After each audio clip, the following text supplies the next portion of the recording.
Welcome, everyone. This is Pam and Linda with Your Nurse Advocate Consulting.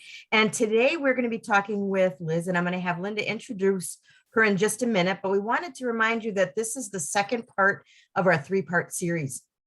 You'll know that our first video, we interviewed a young woman in her 40s that is trying to plan for the future as far as what she may need to know in caring for her aging parents. Now, today we're going to talk to Liz, who's smack dab in the middle of the process. So Linda, why don't you go ahead and introduce Liz and we'll go ahead and get started.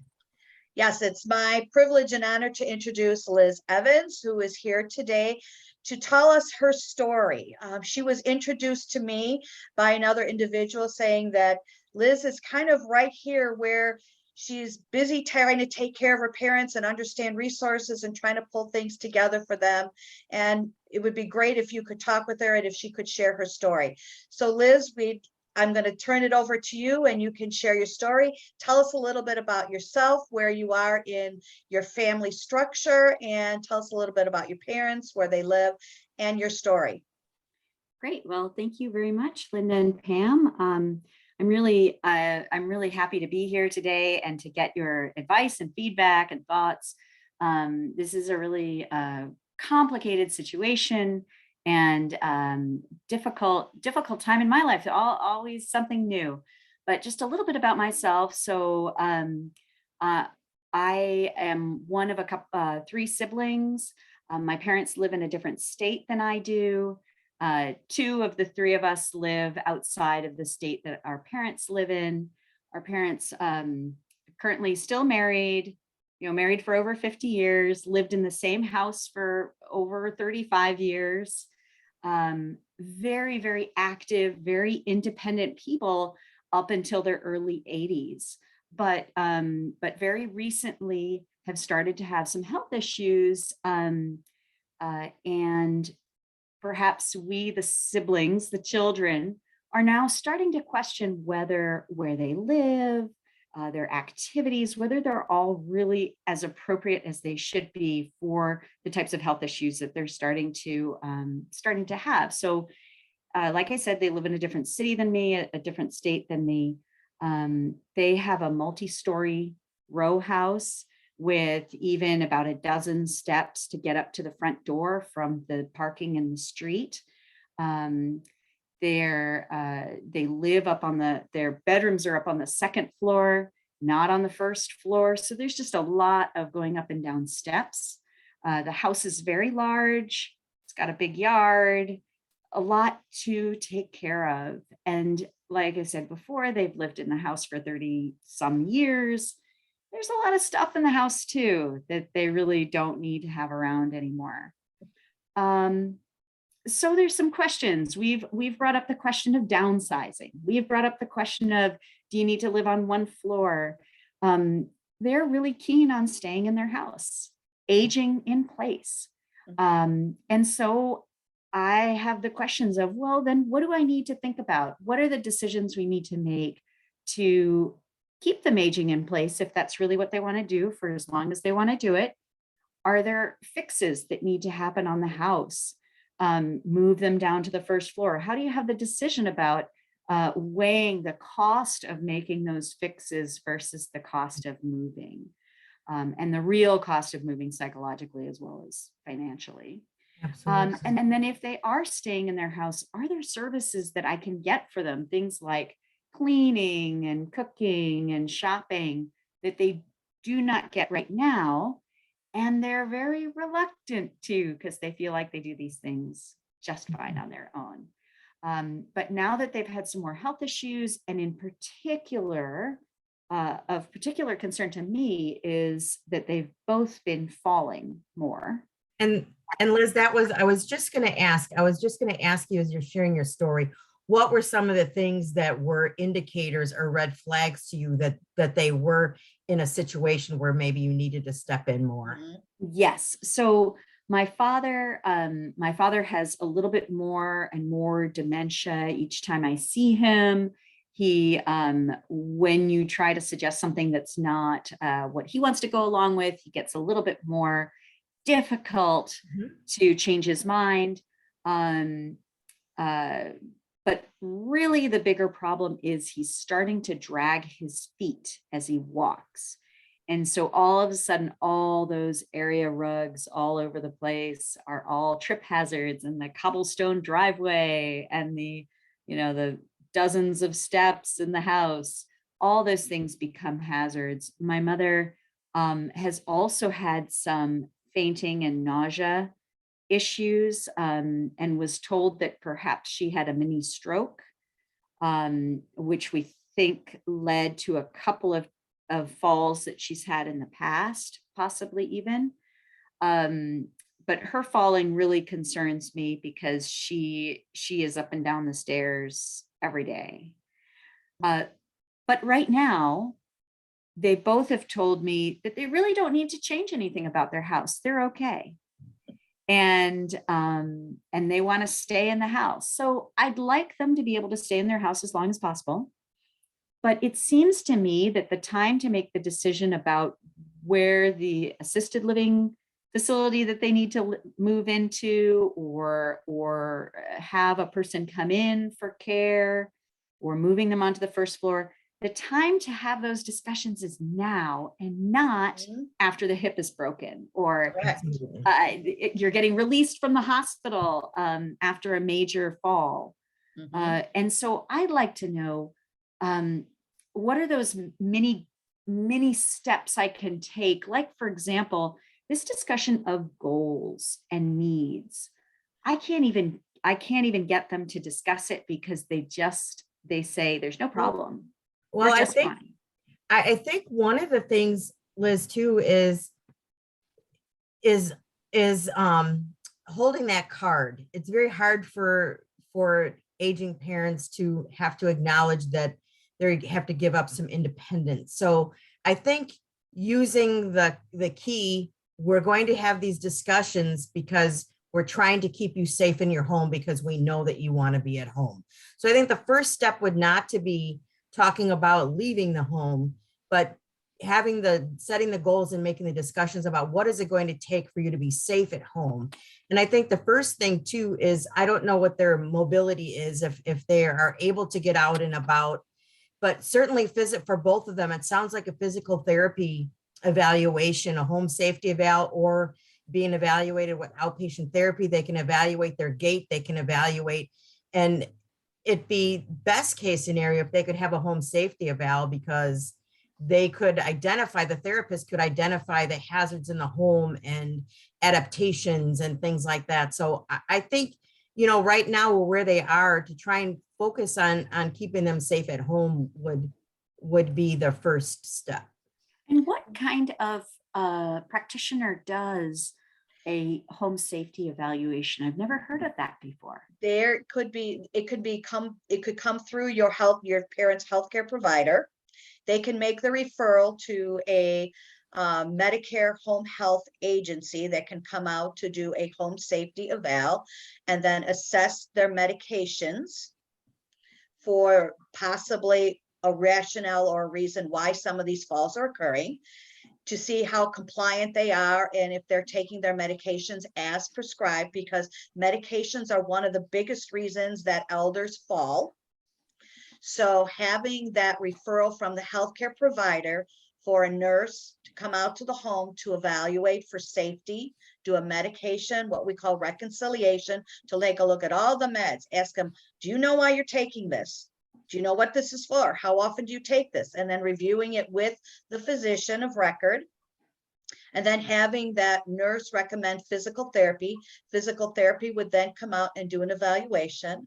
And they would evaluate the home for safety measures and put things in place, or make recommendations to you like, well, they need grab bars here, or we need to take away all these throw rugs. And sometimes getting that information from a third party versus their child is sometimes more well received than when we would say it to them, saying you need to do this, because remember, it's that parental child relationship.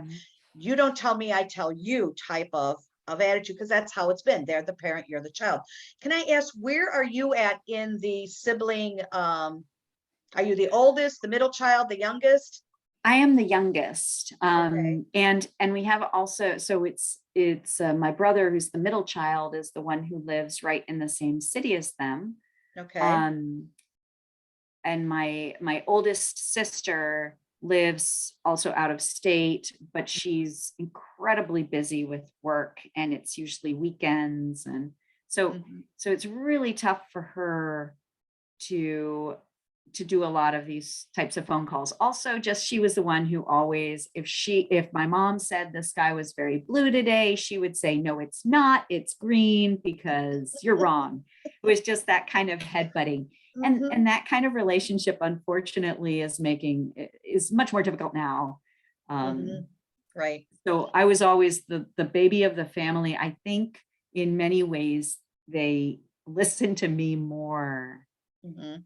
than, because of the relationship that my mom and my sister have always had. Mhm. Mhm. And that's those family dynamics that play a part. But, as your parents require more and more assistance from all of you, the three of you will need to learn how to work together to meet their needs. And each of you will need to assume roles and responsibilities that you may not have taken on before to make sure that they can stay at home for as long as they can.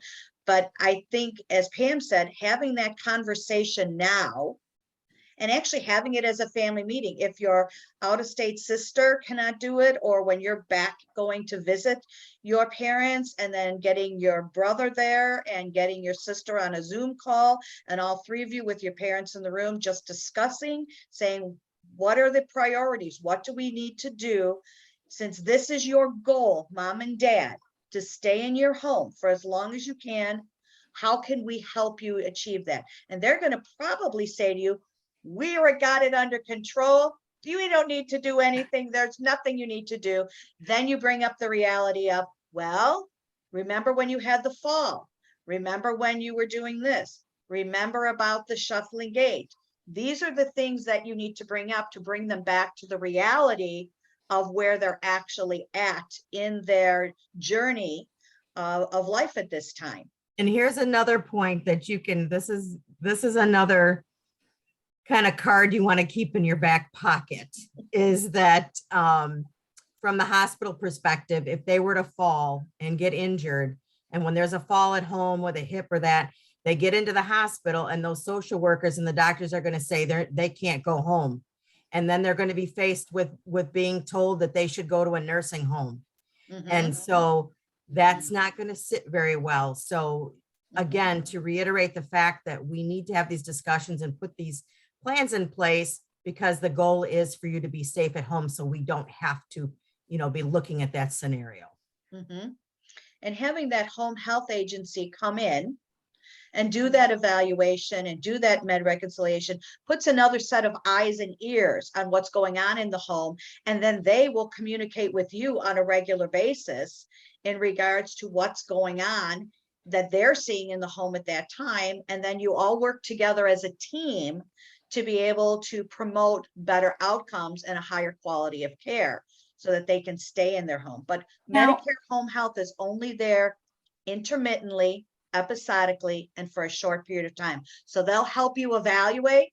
They will be there for a period of time, but then there has to be a plan B in place for sustainability. And that is, so I'm sorry, go ahead, Liz. So if I could ask a question, because this has come up before, say, for example, with the telephone or some of the other bills, I tried to have a conversation with my father about getting another person listed on the bill, because he really feels very strongly that he wants to keep in control of all the bills. But my mother is really concerned that his dementia now does not necessarily allow him to remember when he's paid a bill or not.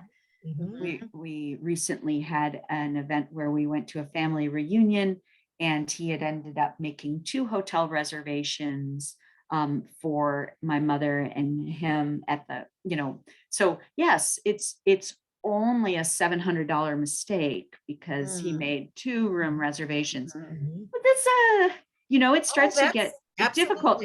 How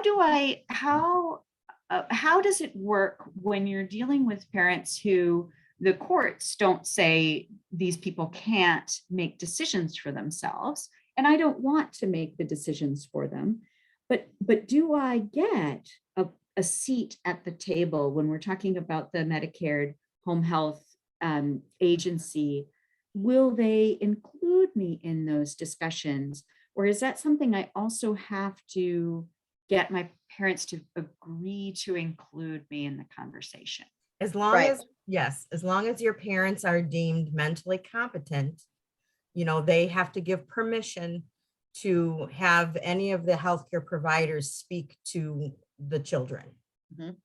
And I don't know, do you know, Liz, if there's any kind of documentation, advanced directives, living will, anything like that, that is? Oh yeah, they have it- 5 feet of shelf space for their living will and advanced directives. So, I mean, those things are important. And I think when you have this family conversation with them and bring up this recommendation, that you also at that point in time state, I would like to be included in this discussion because it involves you. So when the home health agency does come out to do the admission, you can be on the phone and your parents can say, yes, I am willing to give consent for my daughter to receive health information on my behalf. And they will ask that because that is part of the admission process for an emergency contact, 2, for someone else to be participating as the active kind of secondary caregiver. Because right now your parents are each other's caregivers, but Mhm. as they assess and see that there's decline or that they may not be making the best decisions, they may call in that secondary person to help with some types of decisions or help with care decisions based on what they're seeing. And then And the other question, the other question I have about that is really I mean, we've sort of given in, okay, fine, they want to age in place. Let's go that route and really try to help them do that.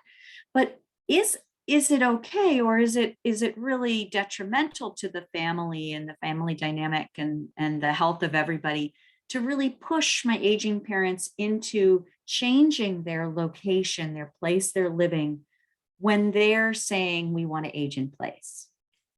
And I think, as we mentioned before, I said, change, as we age in the circle of life, change is inevitable and they're going to have to make changes.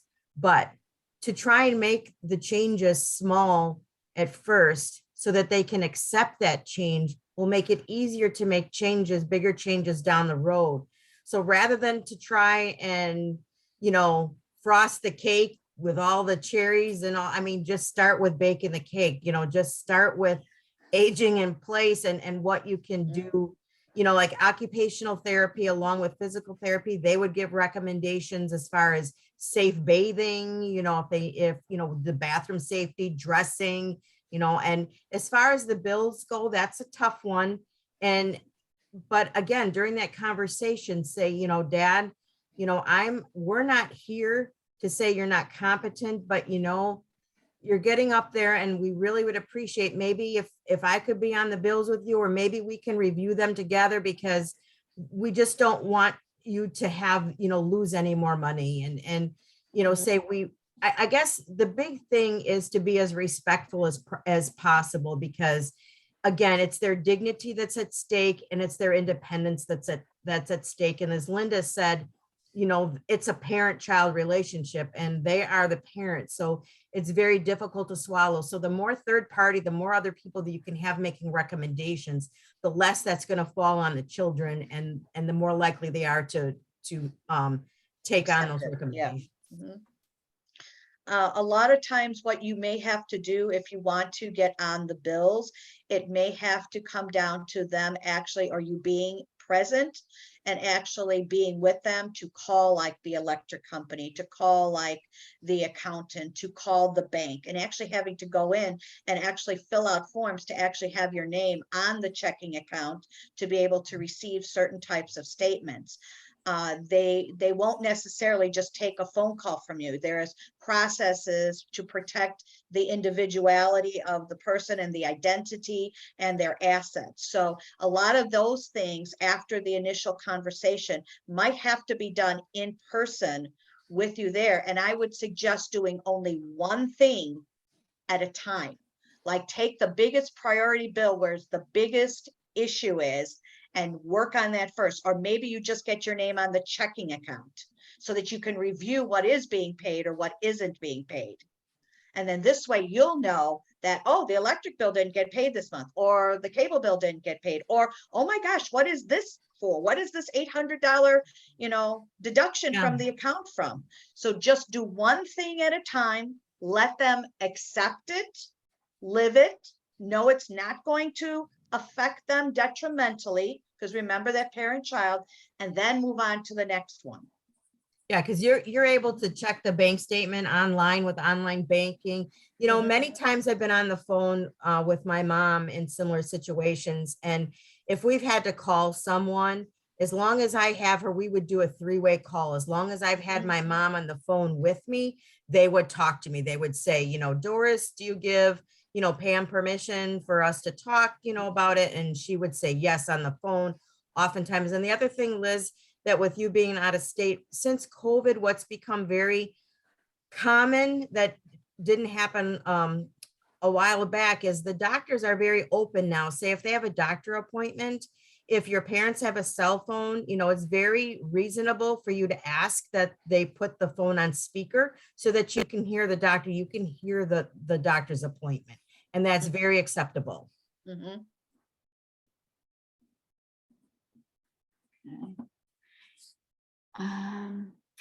So another question that I had was about because they've had these health scares, and for example, they called me up one night at 9:30 my time, so 10:30 their time, and my father said, "Well, your mother's not been feeling well," and I could hear in the background, and she's sort of saying what her symptoms are, and I'm asking all sorts of questions. Well, then I realized they hadn't called my brother first. When I suggested that they call like 911 or, okay, do you want to stay on the phone and I'll call 911 for you to come to the house? My father actually said, well, we don't prefer to have ambulances because they'll decide to take us to a different hospital and we like to go over here. So they're actually, sometimes they're actively making decisions that can be dangerous to them. Like And putting off actually, seeking care. And actually, I just went through that very same scenario with my dad. And so this is not an unusual thing. They will call you and you're not sure, but just let me reiterate about 911. If they were to stay on the phone and you were to call 911, when you call 911, it registers to your state, to your county. So then you have to tell them where you want that call to be, what county that they live in, and then they transfer you to that county, and then that county will transfer you to that 911. I literally had to go through 3 different levels to be able to get 911 to respond to pick up my dad. And basically when I finally did get them, because my dad had stated, well, I want to go to this hospital, I don't want to go there. And I said, Dad, this is an emergency. You will probably have 2 choices for hospitals because they will take you to the closest. Once you are there, if you do not want to stay there and they want to admit you, we can talk about transferring you to the hospital of your choice. But until then, this is the law. The law states that they must take you to one of the closest hospitals because you are calling for emergency care. But just know when you call for that emergency care, because you're out of state, you're going to get rewired to several different people before you actually get to the 911. And then they will ask you the questions about what's going on. Why did they need 911? Where, what's happening? Who's in the home? How will we get access to the home? Will we be able to get in? All of those things will be asked of you by 911 when you call them, which, I told them, go to the back door, they will unlock the chain. They will just let them know you are EMS, those types of things. So there's a lot of communication that has to happen when you do that, but it's very understandable because they have their preferences, they have their routines, they know where their doctors are, and that's where they're comfortable. But in an emergency, it's all bets are off. It's what's the closest hospital. And if that hospital is diverting care, you will go to the next closest hospital that is taking emergency care that is close to where they live. So especially now with COVID, there may be, they may not be able to go where they need to go or where they say just because of diversion. Right. So, Right. Well, it sounds like that might be one of those discussion topics that we can bring up yes, for the definitely. event, in that sort of, well, I want you to be able to stay at home, Yes. but here's some things we Yes. really have to kind of Yes. work out a Mhm. plan for. You really and should blame have an it- blame- agenda.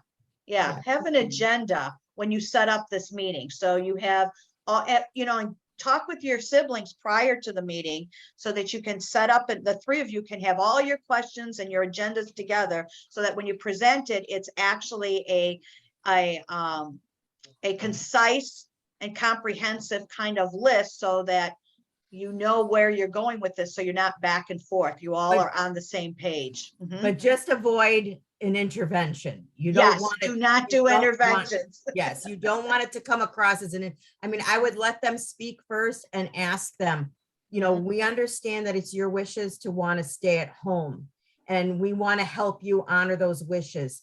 What kinds of things do you think that you need in order to keep you safe at home? And Mhm. then when they say things that maybe you recognize some other things and say, well, you know what, that's good, but this is also what we've seen. So, I would actually let them start that conversation. Right, but have that agenda handy so that you can refer to things like Yeah. their falls, like Yes. their medication compliance, like this call to you regarding instead of calling your brother who was closer, who could maybe go over there and assist and see what's going on, they called you. So those types of decisions need to be brought up as part of that. You want to make sure that you're bringing that up so they understand the reality of what's going on, but definitely make it more conversational and, A discussion. instead of, Yeah. yes, instead Well, of I an would- interventional type of. So I was ad- wondering about that because at work, I will, with my team, I will have weekly touch bases or Mhm. check-ins with people.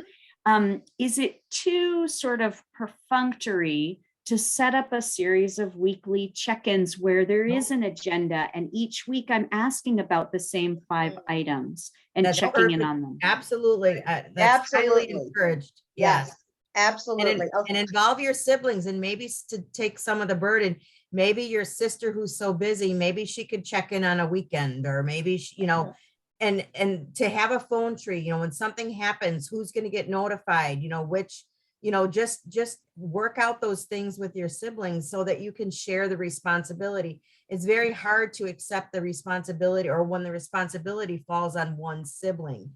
And so you want to be able to meet everybody where they're at, but find little nooks and crannies and find ways that everyone can help. So all the siblings feel like the burden is being shared, or the responsibility is being shared.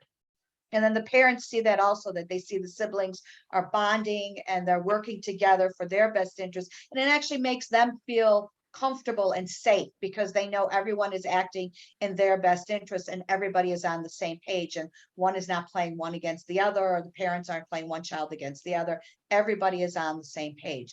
But having a weekly check-in call, in fact, clients that I have currently right now have a bi-weekly call. They have one on Thursdays and they have one on Sundays. The one on Sundays, the parents participate in, and on Thursdays, it's just the siblings.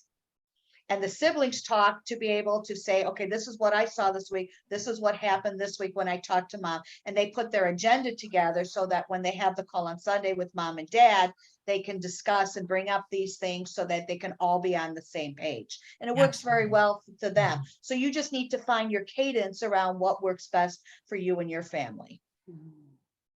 And then the Medicare Home Health Agency, Mhm. can they also provide us some information and tips on where to find some of these additional services that would help my parents stay in their home? So, for example, I would really love it if they would just get rid of the car and not drive it anymore.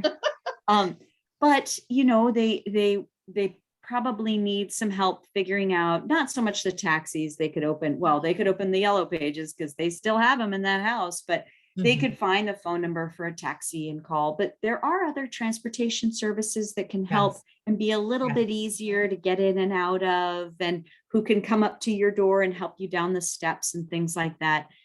How do we find out about those when I don't even live in their Well, city? every state and Mhm. every county, they have different names. So you'd have to find out what they call in their state, but it's either a senior resource center, an aging and disability resource center.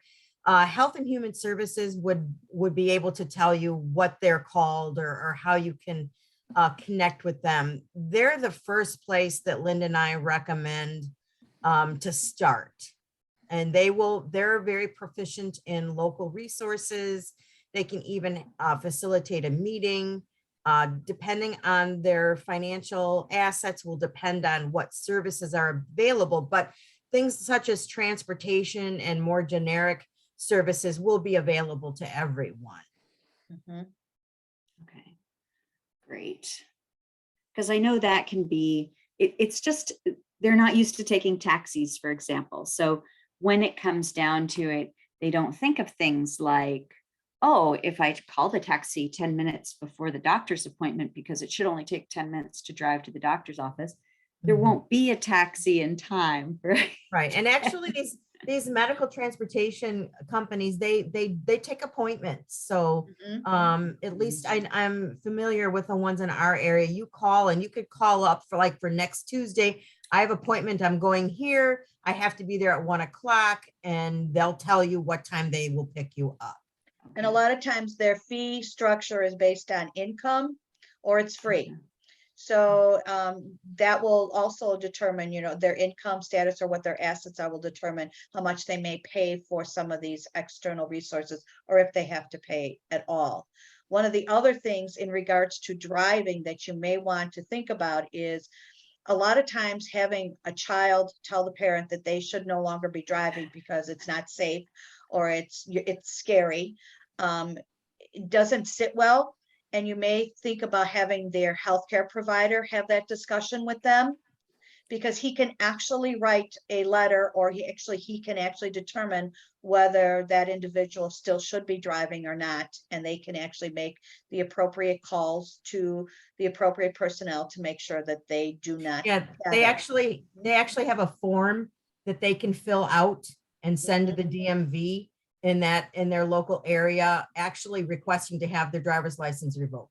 Right. The physicians actually have that power. So Right, they do, because a lot of times coming from the child, especially if the child says, they take the keys away and they say, no, I'm taking your keys because I don't think you should be driving, does not sit well, because now you have taken a level of independence away that really has been important to them for over 40 or 50 years.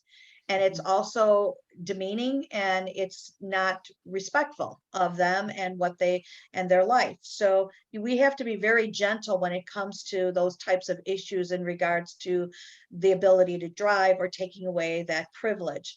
And we all understand how the safety concerns that entails, but we have to do it in a way that maintains the individual's dignity and respect as a human being, because you're changing the way that they live now, because they're no Right. longer able to drive to get to where they want to be when they want to be there. Yeah, and actually what I've done is more taken the approach, hey, look at this great Uber app and look how easy. Oh, we're going to go. And this is when we were both together visiting another city. And I said, look how easy it is. We arrive in the airport. Oh, okay, the car is waiting outside for us, and it's this license plate. And we get in, and my father's taking out his money to pay. And I said, don't worry, it's all on the app. And I'm explaining to him how easy it is. That's the approach I've taken instead That's of good. the Mhm. you That's can't very drive. good. It's more of the look how Excellent. easy this is. Mhm. That's Excellent. good. That's very good. That's a Um, very creative way of taking a look at that, because a lot of individuals are they're people of that age, they don't understand that, they're skeptical. They remember taxis from years gone by, and they feel that, that's why I drive. I drive because I don't want to have to wait for a taxi. I don't want to have to call that, and I don't want to have to pay. I have a car. Well, this and is why I have cabs- a house. yeah. I want to stay in my Cabs are house. expensive, right? Yeah. I mean, that's the truth, but so is driving. And they need to understand that either way, what we really want is to meet the goal of getting to point B from Yes. point A. Yes. Mhm. And you know, Liz, this has been an amazing conversation, and I know it's getting we've been on and it's been a great conversation. May I ask if maybe in a couple of weeks or so, maybe we can have you back and just see how things are going, and Mhm. with some of the suggestions, and see what progress has been made. Would that be okay? Yeah, I don't think you can see it here, but I've written a lot of notes, and I'm really excited about this idea of the meeting with my siblings once a week, and then meeting with the parents, and Mhm. having the set agendas for those meetings, Mhm. setting those goals with them for what are their priorities for staying at home. And- And then I think the big priority for me in the short term is Mhm. to talk to them about this Medicare Home Health Agency home safety evaluation. I think that's a great place to start, the third party evaluator.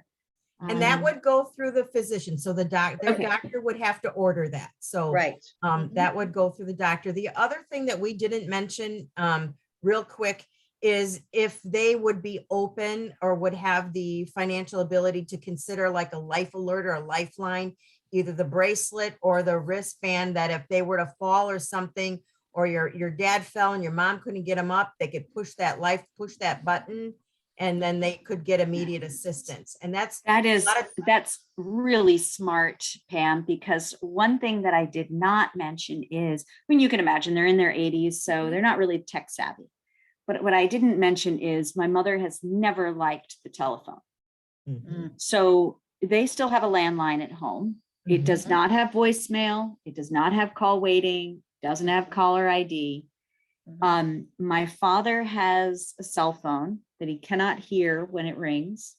And my mother does not have a cell phone, nor will she use my father's cell phone or learn how to use my father's cell phone. So that is I've written it right down. Consider life alert, exclamation point, and because that it's aging- true. If she could press the button. Yes.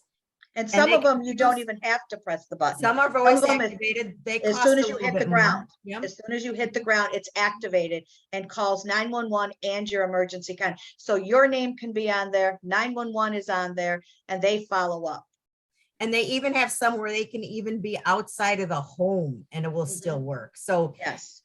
that aging and disability resource, or the senior resource center, that would be a good place. They have the list of all the different companies that handle it in your area, because oftentimes it's done by phone companies. So they're very specific to the certain geographies. So they would be a great place to see what is available in their area. Well, and I think my mother would feel much better. My father takes walks. They live in a very urban area, and my father will take walks on the sidewalk around their block. But my mother's very concerned that if he walks off and then gets disoriented or falls, that she wouldn't know. And so I think she would actually be, even though I think she's more the one that needs it, I think she'd be really excited about the idea for my father. Yes. And they have yes. There you GPS go. on them. Any way, any back door. Yeah. And way that- some of those actually do have GPS on the watch ones. They actually have a GPS. So it actually, if he does wander or go off, it will track him unless he actually takes it off and puts it somewhere. It actually will track his actual where he's at to be able to be located quicker. That's great. And I didn't even know they had watch versions of it. So- Yes, Oh, yeah. watch or pendants. You can you can choose. Okay. Yeah. And some, especially with men, they're used to wearing wristwatches, so they're more apt to wear something like a watch rather than something hanging on their neck. So Yeah. Yeah.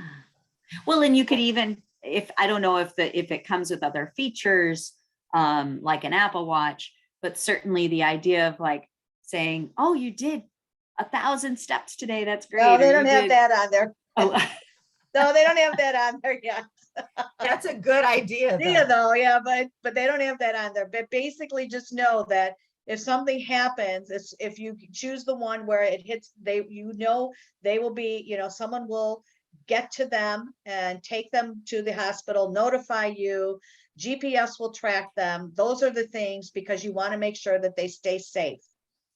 And Liz, what we're going to do also is, you've been wonderful to be able to come on and share this with us, and we will upload this with your permission to our YouTube channel, and we will also give you the link so that you can share this with your siblings if you'd like, so they could watch and listen, and so we'd like you to have that so that you can use that in any way that you feel that is best for you. So yeah, thank you very much. This is it's welcome. Really, really helpful. And I know I've written down way too much, but I do have my first starting points is finding out, well, first of all, what it's called, but that senior resource center or that aging and disability resource center, then talking to them about talking to their providers about that home safety evaluation, and then setting those priorities with them and setting up a regular weekly meeting with them, and then with my siblings as well, which I know it takes a lot of work. I mean, we're not talking about easy things here, right? But I think actually if we can get into a routine, it's okay if we miss a week or two, or even, every other week or something, but it's the getting it into the routine so it becomes the norm. And I think this will also demonstrate to your parents that you as their children are committed to trying to meet them where they want to be.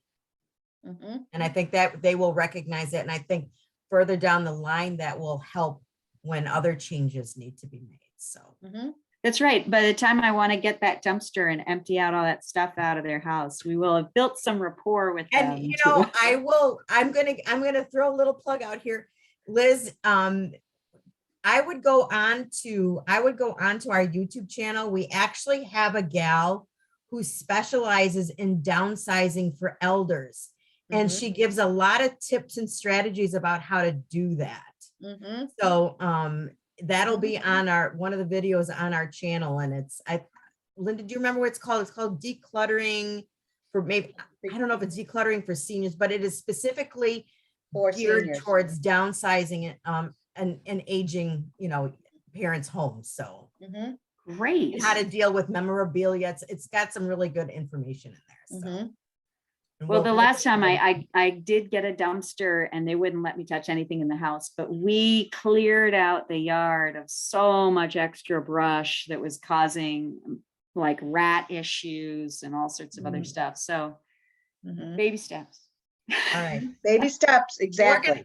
We're going to go ahead and end this recording. Thanks everyone for stopping by. We hope that you've gained some valuable information, and we will have Liz come back so everybody can follow and see what's been happening and what changes have been made and how it's going. So we will share that with you soon. So thanks everybody for stopping by. Thank you, Liz. Thank you. Bye-bye. Thank you very much, Linda and Pam. Bye.